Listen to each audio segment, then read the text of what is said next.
What is up, everybody? It's Reverse here today, and we're gonna talk about this PR statement from Geoff Keighley after the major backlash he's been receiving for many major games being snubbed for the Game of the Year award, mainly Starfield, Hi-Fi Rush, and even Hogwarts Legacy.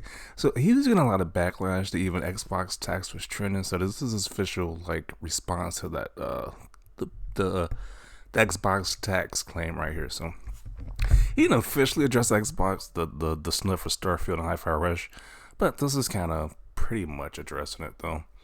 He says there has been so many great games in 2023. I do agree. There's been a lot of games this year. I've pretty much stopped buying brand new games at this point because I got to sort of catch my backlog. So this is definitely an insane year for games, but that still doesn't excuse the fact that some games just didn't even get like any nominations, which I'm gonna touch on shortly after. But he also states, "I wish we could get past the rhetoric that a game is not nominated and a category is unworthy or bad, and simply didn't make the cutoff in a highly competitive year. Even if a game wasn't nominated, maybe it was number 6 or number 7 in voting." So he's pretty much stating that Starfield, even though it probably could have been the seventh or sixth option to put into Game of the Year awards or Hi-Fi Rush or whatever. So I don't know about that because even games like Hogwarts Legacy got no nominations, and it's one of the best-selling games of this year. Had critic and user praise very highly, so that doesn't make any sense to me. Once again, I think this is a PR statement because of the backlash, but still, this theory doesn't add up when you don't even give Hogwarts Legacy any nominations. And we know why. It's because they don't want the controversy with that game. Because of what J.K. Rowling said, even though she has nothing to do with this Harry Potter Hogwarts Legacy game. But, you know. So, I mean, I guess people still gonna watch the show. It's like, some people even state that this award show doesn't even matter. So, I don't know. It's only mainly used just to watch the ads, the new trailers and stuff like that. That's the main reason people check into this. Because a lot of categories just don't even make sense. Like categories that people don't even care about. Like best esports team, best esports coach. Like who cares about that nonsense? So I don't know. Let's see what we have to say about this though. Okay, so he did double down and say we have our players' voice category coming up later this month too, where you 100% decide a winner from 30 nominees. Stay tuned for details. I mean, but people really care about that one. I don't know if people really care about this one as much as the Grand Game Awards show as the main show. So feels like whoever makes up your panel needs to be vetted better. That's the general consensus I'm seeing. Yeah, because a few of those games are kind of iffy. It was like Resident Evil 4 remake. We really putting that in Game of the Year when it's like at the end of the day, I don't really care. But it's just like some of these nominations they have for Game of the Year just don't make sense to me. But it is what it is. This person says, facts, this year there was nearly 20 games that were Game of the Year contenders. It's unprecedented. Yeah, this year was insane for games. That's one thing we can agree on. This year had a lot of games, a lot of big budget games out there too. Many people find it kind of strange that some titles somehow didn't get nominated for a single category. I agree. Let's see. The reason the Game Awards doesn't have a proper racing game category is because Forza series will have to win every time. Can't let Xbox have that. Pretty much. Surprised there isn't a category for remasters and remakes. I agree. That needs to be a category at this point. Like Resident Evil 4, it should get praised, but not as the Game of the Year contender. It should be like a whole category for remakes and remasters.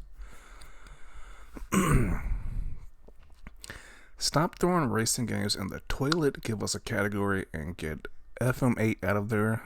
I think the Forza Motorsport 8 out of there is still broken. Okay.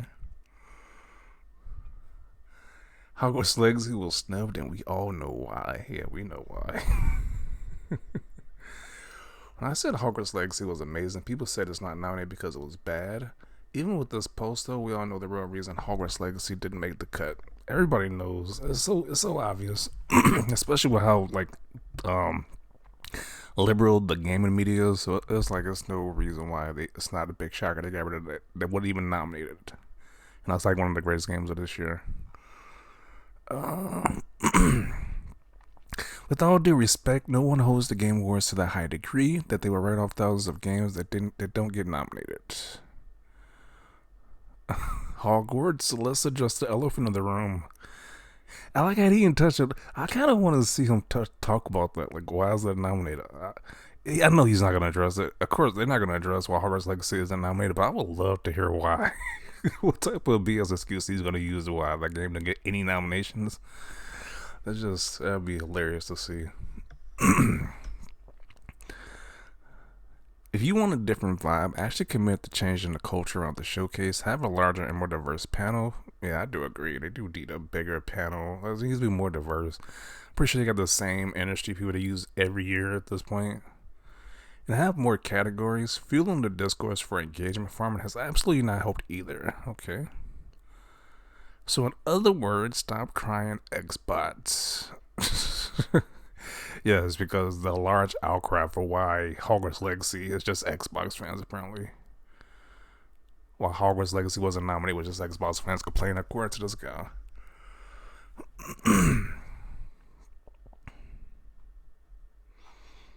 Then there's some weird like controversy with the cutoff date. Like some games can make it, while other games aren't making it. Like Mario Wonder is making it. Apparently, it's just weird. Oh.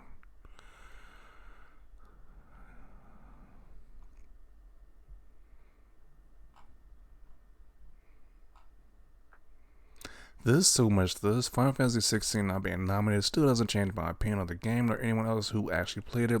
Still my favorite game of 2023. Yeah, at the end of the day, whatever your favorite game of the year is going to be your personal decision, no matter what a jury of game journalists decide. It's still going to be your decision at the end of this. So I don't know, but people do hold this award show in high regard. So I don't know. I guess it's each their own, but. This year was highly competitive, and y'all yet managed to screw up the nominations. Man, the Starfield apology tour isn't gonna end, is it? I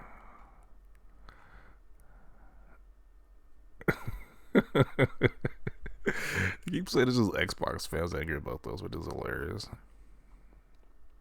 You could always expand the nominees to 10. I don't see why they just don't do that. Like, especially for a year like this, why not just make it to 10? If there's this many games out, they should increase the nominees. But, you know, doesn't make too much sense, I guess. But I'm going to conclude it right here. He gave his response why. I don't really buy it, though. I don't really buy it, but here's his official response if you buy it or not. Let me know down below. Leave a like for this video. As always, thanks for watching, and peace.